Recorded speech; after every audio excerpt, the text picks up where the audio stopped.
नमस्कार मित्र चंद्रकांत भट्ट अमेरिका से। एक ऐसा शख्स जिसकी मैं आपको बात करूं, जिस शायद इतिहास के पन्ने पर और भारत में न तो कोई पैदा हुआ था न तो कोई पैदा होगा।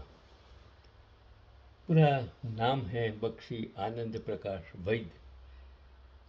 21 जुलाई 1930 रावलपिंडी अब पाकिस्तान में है, जहाँ उसका जन्म हुआ, और 30 मार्च 2002 बॉम्बे में निधन हो गया। और उसका पेशा था गीतकार बनने से पहले वो भारतीय सेना और रॉयल इंडियन नेवी में जिसने काम किया।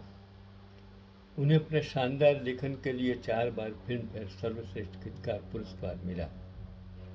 और उसकी जो यादगार फिल्में सीधे और सरल शब्दों में दिल को छू लेने वाला गाने लिखे, उनमें कुछ सबसे लोकप्रिय गीतों वाली फिल्मों क्या हैं आपको मालूम है? शोले, जिसमें ये दोस्ती हम नहीं छोड़ेंगे 1975 में, आराधना 1969 मेरे सपनों की रानी कब आएगी, अमर प्रेम 1972 चिनगारी को जो भड़के,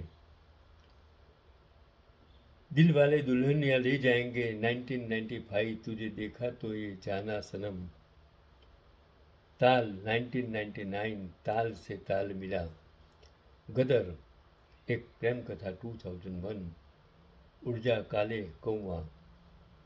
उन्होंने लक्ष्मीकांत, प्यारेलाल, आर डी बर्मन और कल्याण जी आनंद जी जैसे दिग्गज संगीतकारों के साथ मिलकर काम किया। और आनंद बख्शी के जीवन के सफ़र और उनके यादगार जो गाने थे, उन्होंने उसको अमर बना दिया। तो आनंद बख्शी हिंदी सिनेमा के एक अत्यंत प्रसिद्ध और दिग्गज गीतकार व कवि थे। उन्होंने अपने 4 दशक से अधिक लंबे करियर में 300 से अधिक फिल्मों के लिए 4000 से ज़्यादा यादगार गीत लिखे। तो ये मैंने आपको बताया कि कहाँ जन्मे, किस तरह जन्मे, और 4 बार जिसको फिल्म फेयर पुरस्कार मिला। तो आराधना जैसे जो सफल फिल्म है, मेरे सपनों की रानी और रूप तेरा मस्ताना, वो दोनों गाने बहुत प्रसिद्ध थे। अमर प्रेम के कुछ छुक छुक गाड़ी और कुछ तो लोग कहेंगे, वो 2 गाने प्रसिद्ध थे। शोले के ये दोस्ती हम नहीं तोड़ेंगे, हंसते हंसते कट जाए रास्ते, वो जो दिल वाले दुल्हनिया में तुझे देखा तो जाना सब मेहंदी लगा के रखना, वो बहुत प्रसिद्ध हुआ। और ताल में ताल से ताल मिला और ईश्वर अल्लाह तेरे नाम, वो दोनों प्रसिद्ध हुए थे। तो बात मैं आगे की इसके लिए कहता हूँ कि अगर उनके बेटे मान जाते तो इस वक्त हम हिंदी सिनेमा की इस महान शख्सियत पर नेटफ्लिक्स की वेब सीरीज शूट कर रहे होते।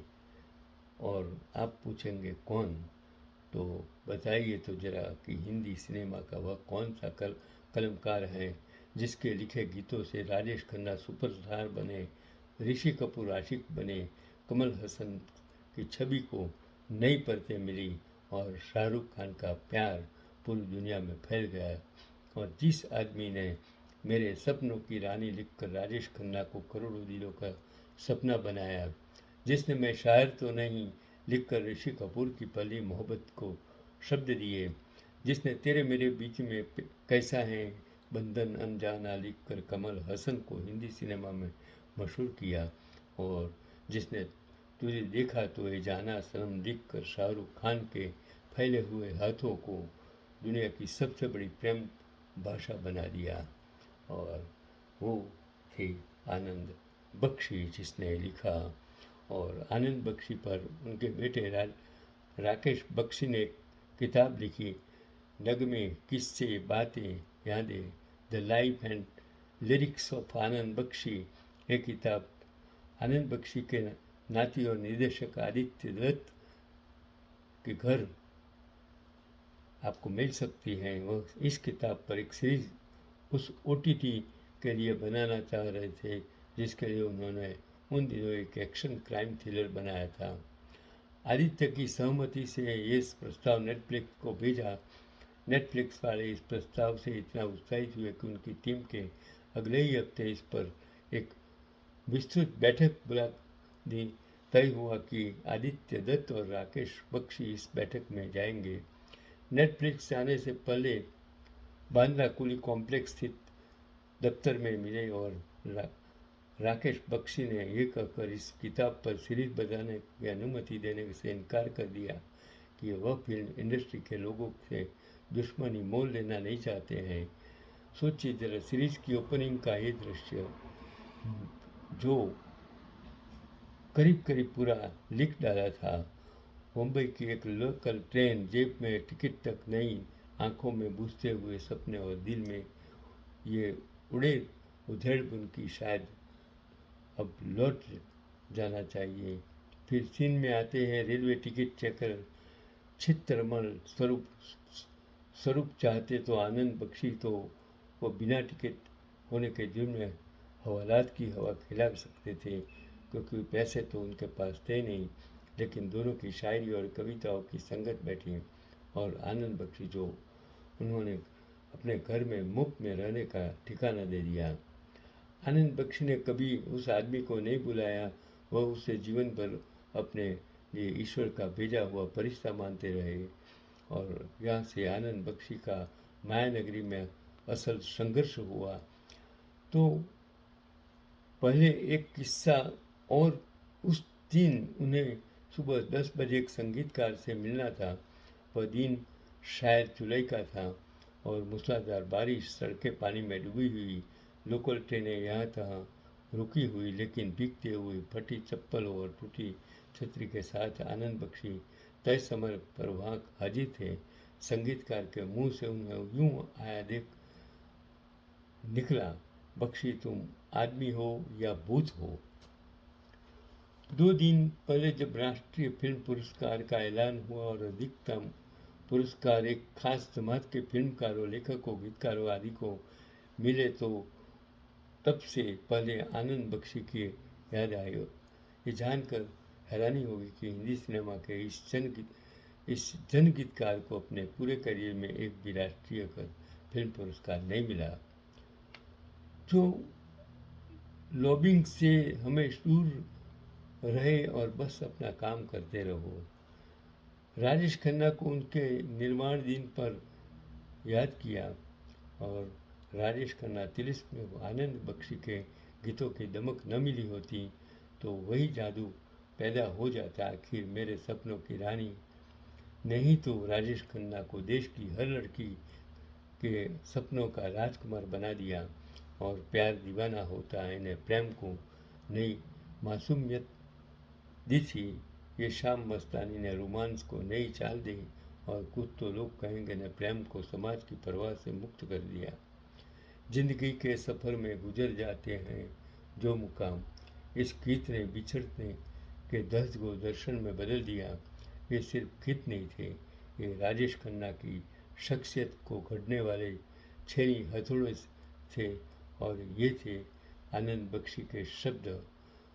अगर हिंदी फिल्म संगीत में सबसे सफल रचनात्मक साझेदारियों की सूची बने तो लक्ष्मीकांत प्यारेलाल और आनंद बख्शी का नाम सबसे ऊपर लिखा जाएगा।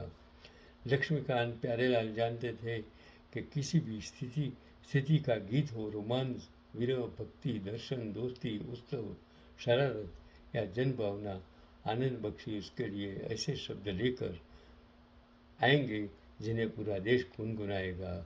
और आनंद बख्शी की यह सबसे बड़ी खूबी यह थी कि वह कभी अपने शब्दों को अपने ज्ञान का प्रदर्शन नहीं बनने देते थे।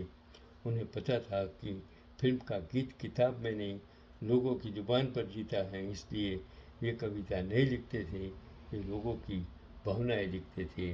जहाँ आनंद बख्शी के गीतों के उसका अपना दर्द सांसें पाता था। 21 जुलाई 1930 को वह भले माँ की कोख से दुनिया में आए, लेकिन उनके भीतर एक गीतकार का असली जन्म हुआ देश के बंटवारे के वक्त। और आनंद बख्शी के भीतर रावलपिंडी कभी नहीं मरा। उनकी भाषा की सबसे बड़ी ताकत थी यही थी, उसमें पंजाब की मिट्टी की महक थी, उर्दू की नफासत थी और हिंदुस्तानी बोलचाल की सहजता। उन्होंने भाषा को बोझ नहीं बनने दिया। तो आनंद बख्शी हिंदी सिनेमा के संक्रमण काल के समय मायानगरी में दाखिल हुए। उस समय हिंदी फिल्म संगीत बदल रहा था। शैलेंद्र का छोड़ा काम धीरज संभाल चुके थे।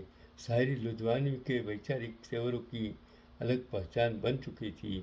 मजरूर सुल्तानपुरी अपनी आधुनिक संवेदनाएं जी रहे थे और हजरतपुरी अपनी अलग रूमानी दुनिया रच रहे थे। लेकिन आनंद बख्शी ने किसी की जगह लेने की कोशिश नहीं की। उन्होंने अपनी जगह बनाई और वह जगह थी सीधे जनता के दिल में। और आर डी बर्मन के साथ बना चिनकारी कोई भड़के सिर्फ प्रेम विरह का गीत नहीं है, वह एक ऐसी भावभूमि रचता है जिसमें दर्द शिकायत नहीं बनता, आत्मस्वीकृति बन जाता है। और कुछ तो लोग कहेंगे, सुनिए, भली नज़र में वह समाज की परवाह न करने का गीत लगाया है लगता है, लेकिन गहराई से देखिए तो वह जीवन दर्शन है। और राजेश खन्ना के बाद जिस अदाकार को उनके गीतों का सहारा सुपरस्टार बनने में मिला, वह रहे ऋषि कपूर। राज कपूर ने अपने बेटे के लॉन्चिंग की फिल्म के लिए आनंद बख्शी पर भरोसा किया। कमल हसन जब हिंदी सिनेमा में आए तो यहाँ भी आनंद बख्शी के गीत ही चुने गए। और फिर जब बारी आई शाहरुख खान की, तो इस बार भी वही एक नाम, आनंद बख्शी। यश चोपड़ा की संगीत में आनंद बख्शी ने आदित्य चोपड़ा की फिल्म में प्रेम को एक ऐसी भाषा दी जिसे भारत की सीमाएं रोक नहीं सकी। तुझे देखा तो ये जाना सनम, यह सिर्फ एक गीत नहीं था, यह वह बीती सदी के आखिरी दशक की प्रेम परिभाषा बन गया।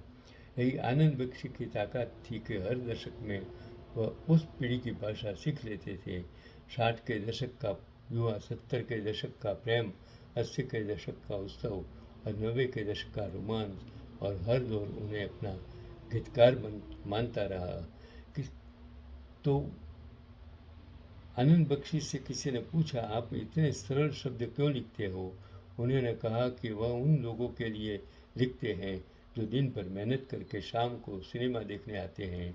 वे शब्दकोश को लेकर गीत नहीं सुनते, वे दिल लेकर आते हैं और आंसू या मुस्कान लेकर जाते हैं।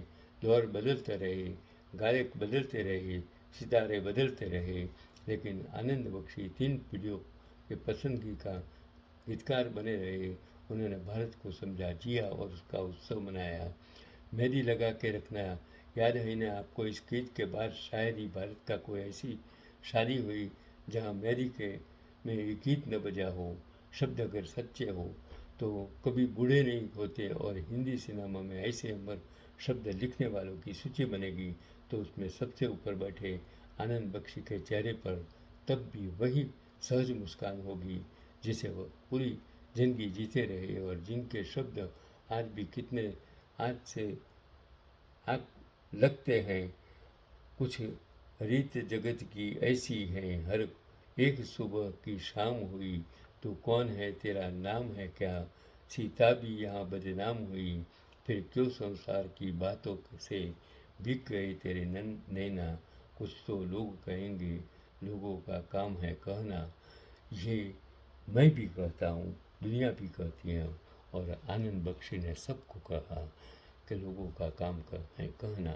आज की परिस्थिति में, देश की स्थिति जो जानकर यही लगता है कि मैं जो भी कहूँगा शायद आपको अच्छा नहीं लगेगा। मैं आनंद बख्शी को शत शत प्रणाम करता हूँ और उनका पैगाम आप तक पहुँचाने की कोशिश करता हूँ। यही आज का पैगाम।